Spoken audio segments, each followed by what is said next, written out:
Salam alaikum. Vous avez peut-être remarqué qu'il y a de plus en plus de ulama, de savants, de prédicateurs, d'imams, etc. qui se réclament du réformisme islamique. Bon. Ils publient des analyses, des travaux, des ouvrages, des textes, des articles sur ce sujet, proposent des fatwas, des avis juridiques, des ijtihad, des efforts d'interprétation sur les textes, le Coran principalement, qui relèvent du révisionnisme ou d'un certain réformisme. C'est un sujet très sérieux et qu'on ne peut pas laisser entre les mains de n'importe qui. Cependant, vous avez des personnes, des hommes et des femmes, et surtout des hommes bien évidemment, qui donnent une image du réformisme complètement ridicule. C'est-à-dire qu'ils donnent une image du réformisme complètement farfelue, avec des vidéos sur lesquelles on touche le fond, c'est-à-dire c'est pas sérieux en fait, ça n'a rien à voir avec la pensée réformiste, ça n'a rien à voir avec les travaux du réformisme, ce sont juste des personnes qui cherchent à faire le buzz en donnant une image de la réforme, de la compréhension de l'islam ou des textes en islam complètement ridicule, farfelue, puérile et même provocante. Mais je voudrais rappeler une chose, ces gens-là ne sont pas des réformistes, ces gens-là sont des guignols. La réalité, c'est que le réformisme, c'est un sujet très sérieux. Ce sont des textes, ce sont des fatwas, encore une fois, ce sont des articles, ce sont des livres, ce sont des sites internet très remplis. Le réformisme, pardon, il a commencé il y a très longtemps. C'est Mohamed Abdou, c'est Rashni Rida, c'est Jamal al-Din al-Afghani, c'est Hassan al-Banna, c'est Saïd Qutb, c'est Maududi. Ils ne sont pas tous très réformistes. Certains sont plus réformistes que d'autres, certains sont plus libéraux que d'autres.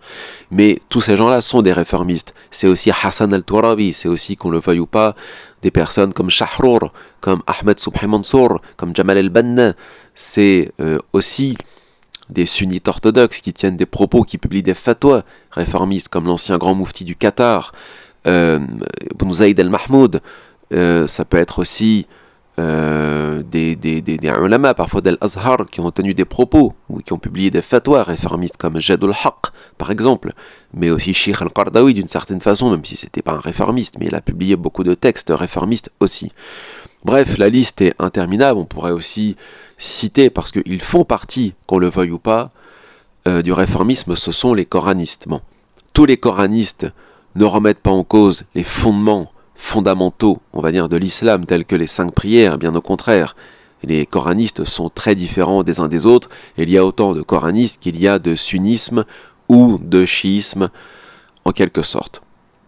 Donc ils font partie aussi de la famille du réformisme, et ont proposé parfois des textes et des analyses qui sont parfaitement conformes au Coran et à l'esprit de l'islam, et qui sont parfaitement cohérents et logiques et rationnels. Rien à voir avec tous les délires farfelus que nous retrouvons dans l'orthodoxie littéraliste, qu'elle soit sunnite ou chiite, où tout n'est que hadith, athar, khurafat, fable, et ainsi de suite. Bon. Donc, ceux qui m'envoient des fois des vidéos de tel ou tel prédicateur, soi-disant influenceur, etc., ou imam farfelu qui... Vous savez, j'ai lu beaucoup de textes de ces gens-là, ou écouté un peu certaines de leurs vidéos. Ce ne sont pas des réformistes, ce sont des bricoleurs. L'un des meilleurs bricoleurs du réformisme, c'est Tariq Ramadan, ça restera toujours lui. Tariq Ramadan, c'est quelqu'un qui ne peut pas remettre en cause ni les hadiths, ni les athar, ni toutes ces khurafat qu'on trouve dans tous les ouvrages de fiqh ou de aqidah sunni, du sunnisme, ou de Ahlul Bayt, soi-disant. Tariq Ramadan essayait, lui et d'autres, si vous voulez, de faire concorder les textes avec ses délires personnels, c'est-à-dire le tiers-mondisme, le gauchisme, etc. Mais ce n'est pas ça non plus le réformisme. Le réformisme, c'est revenir à la source fondamentale, c'est-à-dire le Coran, la parole d'Allah Ta'ala, et de l'interpréter bien comme il faut, sans tomber ni dans le littéralisme, ni dans l'excès, sans nier la richesse et la complexité de la langue arabe, et sans mettre sous le tapis toutes ces fatwas, tous ces avis qui viennent parfois du Moyen-Âge, qui ont été publiés tant par des sunnites que par des chiites, mais qui sont des ijtihad ou des fatwas parfaitement réformistes, mais qu'on a systématiquement écartés parce que soi-disant c'était contraire au ijma' ou ainsi de suite. Donc, Ramadan et ses collègues, bon, Ramadan ne parle plus d'islam aujourd'hui, tant mieux, parce que c'est une catastrophe, ont toujours été des bricoleurs qui essaient de faire soit concorder l'islam avec l'État, l'islam avec une idéologie, l'islam avec tantôt la République, tantôt la Reine d'Angleterre, ça dépend où tu vis en fait. Ils essayaient de faire concorder l'islam avec l'idéologie en place. Mais ça, ce n'est pas non plus le réformisme.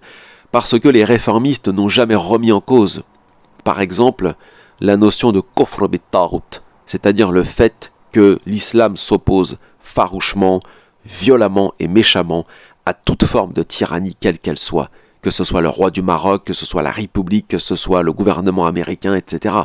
Voilà, parce que ça c'est dans le Coran, et ça c'est l'œuvre des prophètes et des messagers d'Allah, alayhim salam, de s'opposer à tous les tawarites de toute la planète, tous ceux qui sont dans la négation des droits humains les plus fondamentaux, tous ceux qui martyrisent, tous ceux qui humilient, tous ceux qui rabaissent l'humanité d'une façon ou d'une autre, ne sont pas les amis ou les alliés d'Allah Ta'ala, bien au contraire.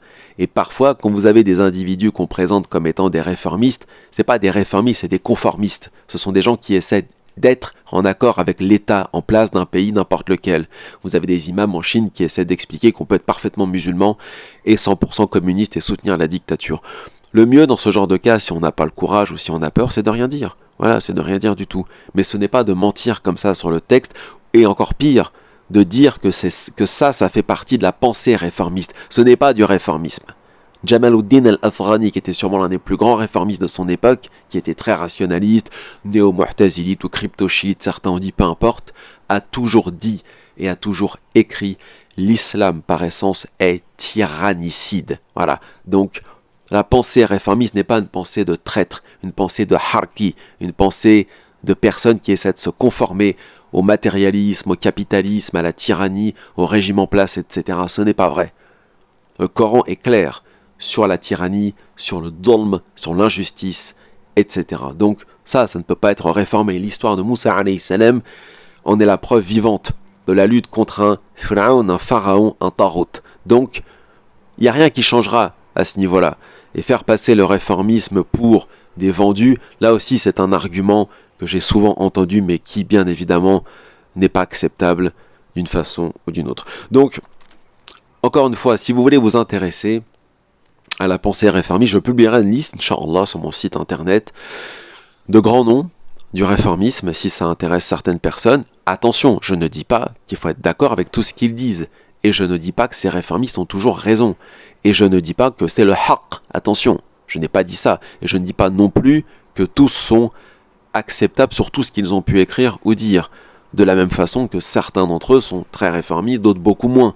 Mais ils appartiennent tous à la famille du réformisme, qu'on le veuille ou pas. On peut même considérer que Shawkani ou l'imam San'ani sont des réformistes, parce qu'ils ont remis en cause certains ijma', ont critiqué des hadiths qui n'avaient jamais été critiqués, et ont appelé à abandonner les 4 écoles pour aller dans le mutlaq, dans l'absolu. Donc ça aussi c'est du réformisme. C'est pas le réformisme le plus important, c'est pas le top du top, on va dire, du réformisme, c'est du réformisme quand même.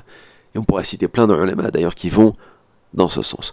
Donc attention à ces personnes qu'on assimile au réformisme, qui sont plus des caricatures du réformisme, comme certains prédicateurs sont des caricatures du wahhabisme, même si bon, on n'a pas besoin de caricaturer le wahhabisme, il se caricature tout seul. Mais voilà, en tout cas, j'accepte quand même de dire, si on parle de wahhabisme par exemple, qu'il y a des wahhabis beaucoup plus sérieux que toutes les caricatures que nous voyons sur internet depuis des années.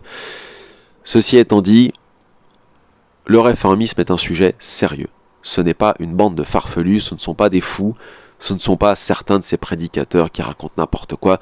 Je sais que certains nous renvoient parfois à des gens qui sont très sérieux en apparence, mais qui sont complètement fous, comme ce prédicateur d'origine syrienne dont j'ai oublié le nom, qui se prétend scientifique, etc., et qui raconte vraiment des choses complètement délirantes, tant d'un point de vue scientifique que religieux sur Internet, et qui bon, voilà. En tout cas, c'est un sujet sérieux, et je vous invite à vous y intéresser. Ce n'est pas une trahison des textes, vous ne sortirez pas de l'islam, mais idnillah, donc n'ayez crainte.